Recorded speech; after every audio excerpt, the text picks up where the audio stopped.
อาทิตย์กำลังจะลับเหลี่ยมเขาถึงแม้จะเกือบ1 ทุ่มแล้วแต่สำหรับกลางฤดูร้อนอย่างนี้แสงจากฟ้าก็ยังคงหลงเหลืออยู่แม้แต่จักรจันทร์ก็ยังไม่ย่อท้อต่อการสร้างเสียงดนตรีแห่งคิมฮันตฤดูเลย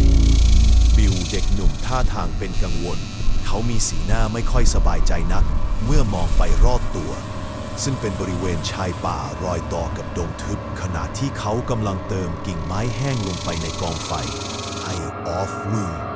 มันจะดีหรอวะกูว่าไม่เห็นต้องมาไกลขนาดนี้เลยมึงบิลพูดก่อนจะหันกลับมามองออฟที่กำลังตอกหมุดวิดเต็นอย่างขมักเขม้นนะแค่ป่าท้ายหมู่บ้านเองมึงเราไม่ได้เข้าไปในดงต้องห้ามซะหน่อยไม่มีอะไรหรอกนะออฟพูดพลางตรวจเช็คความเรียบร้อยของเชือกขึงเต็นท์แต่เขาว่าดงนั้นมันจะขยายตัวตอนกลางคืนนะมึงบิลยังคงระแวงไม่หายออฟถอนใจเบาๆพลางลุกขึ้นยืนขยับแว่นตาของเขาให้เข้าที่แล้วเดินมานั่งลงข้างบิลโถเอ้ยเขาก็ว่ากันไปเรื่อยนั่นแหละนะมันจะเป็นไปได้ไงที่ป่ามันจะขยายตัวได้เองนะเพ้อเจ้อ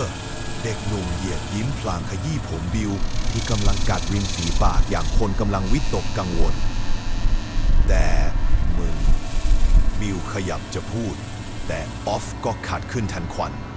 เอานะมึงอย่าคิดมากกูก็อยู่ด้วยทั้งคนไม่เห็นต้องกลัวอะไรเลยเขาพูดจบก็โอบไหล่บิลเขย่าเบาๆเป็นทำนองให้ความมั่นใจความมืดเริ่มโรยตัวลงมาปกคลุมผืนป่าอย่างรวดเร็วเกือบจะพร้อมกับที่เสียงป่าค่อยๆเงียบลงเสียงจักจั่นดับไปปุ๊บปับราวกับพวกมันถูกดูดกลืนไปกับเงามืดทั้งสองนั่งมองเปลวไฟลุกโชนที่มอบความอบอุ่น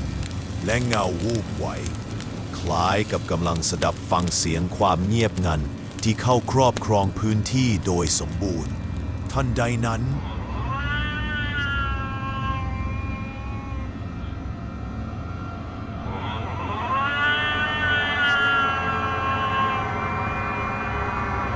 เสียงต่ำๆเย็นเยือกคล้ายแมวแต่ฟังดูยืดยาวแปลกผิดธรรมชาติดังแว่วออกมาจากมุมมืดที่สุดของดงต้องห้าม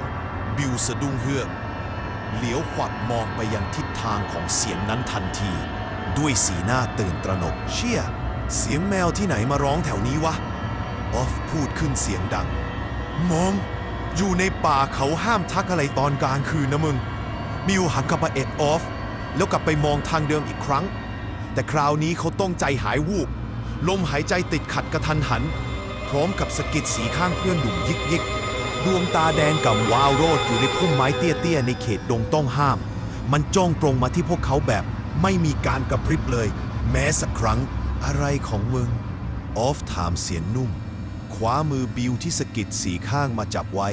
ก่อนจะหันมองตามสายตาบิลไปโน่กูว่าเรากลับกันตอนนี้ก็ยังทันนะมึงน้ำเสียงของบิลสั่นเครือยิ่งขึ้นเมื่อเขาเห็นมันเริ่มขยับโอเคถ้ามึงกลัวขนาดนั้นเดี๋ยวกูไปดูให้มึงรออยู่นี่แหละออฟบีบมือบิลอย่างนุ่มนวลก่อนจะลุกขึ้นล้วงเอามือถือขึ้นมาเปิดแฟลชแล้วเดินตรงไปทางดวงตาคู่นั้นทันทีไม่ไอออฟไม่เอาอย่าไปบิลลันลานร้องทักท้วงแต่ไม่ทันเสียแล้วออฟเดินดุ่มเข้าสู่ความมืดและได้ก้าวเท้าข้ามเขตแดนของป่าเข้าสู่ดงต้องห้ามแล้วถูกผืนพรมแห่งความมืดกลืนหายไปเสียแล้ว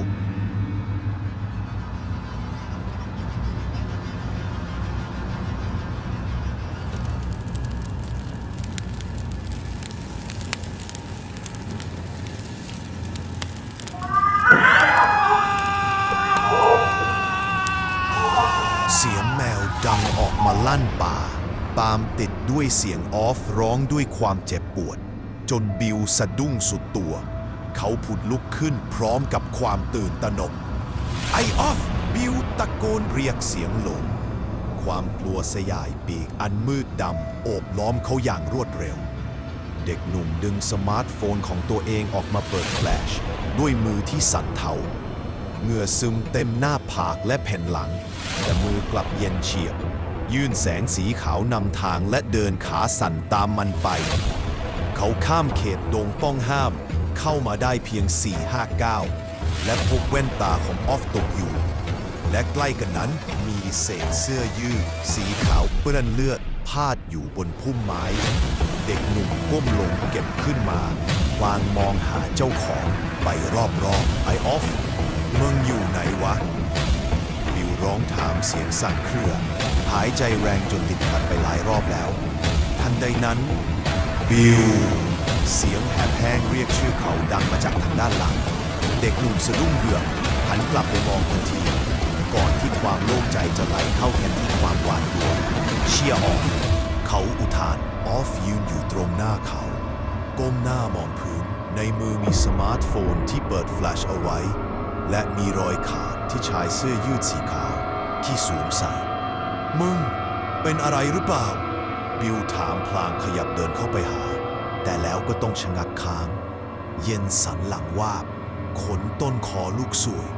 ก่อนจะลุกลามไปทั่วตัวเมื่อออฟเงยหน้าขึ้นช้าๆพร้อมกับดวงตาแดงก่ำที่เบิกโพลง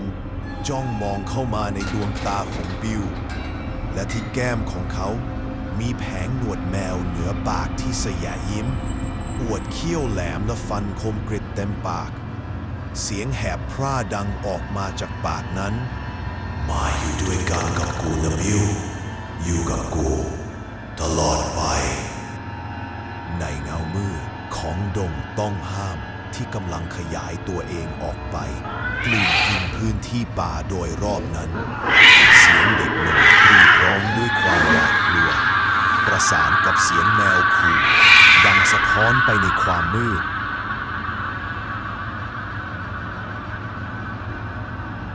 แมวโพงหนึ่งในตำนานพื้นบ้านที่เก่าแก่ที่สุดของไทยมันไม่ใช่แค่แมวธรรมดาแต่มันคือเงื้อมเงาของป่าที่เคลื่อนไหวได้และโลดแล่นไปในความมืดตำนานเล่าว่าแมวโพงคือแมวตัวเมียสีดำที่แอบกินแมวด้วยกันเองและถูกวิญญาณแมวเหล่านั้นเข้าสิงว่ากันว่าถ้ามันได้กินเลือดมนุษย์เมื่อไหร่แล้วก็มันจะกลายเป็นปีศาจแมวสุดสะพรึงที่ร้ายกาจเกินคำบรรยายเลยทีเดียวคนไทยภาคเหนือในสมัยโบราณจะมีความกลัวที่ฝังรากลึกในจิตใจต่อแมวผีชนิดนี้มากถึงขั้นจะไม่เลี้ยงแมวดำที่ไม่มีเสียงร้องหรือมีเสียงร้องแหบต่ำรวมไปถึงแมวที่ชอบออกหากินกลางคืนด้วยเพราะเชื่อกันว่ามันอาจไม่ใช่แค่แมวธรรมดาแต่อาจมีบางสิ่งบางอย่างแทรกอยู่ในวิญญาณของมันก็เป็นได้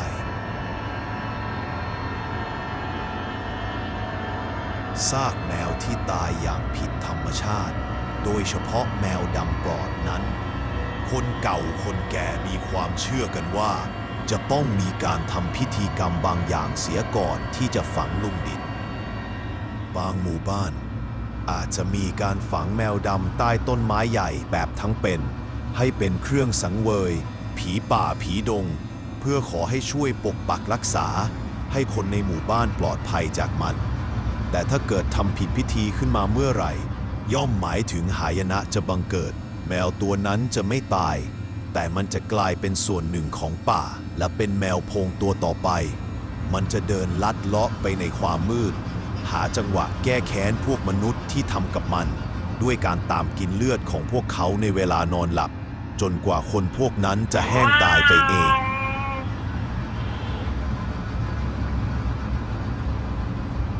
และถ้าหากคืนนี้มีเสียงแมวร้องอยู่ที่หน้าประตูห้องนอนของคุณแล้วก็จงอย่าได้เปิดประตูให้มันเข้ามาเป็นอันขาดเพราะมันอาจจะไม่ได้มาลำพังตัวเดียวแต่อาจมีบางสิ่งติดมาด้วยก็เป็นได้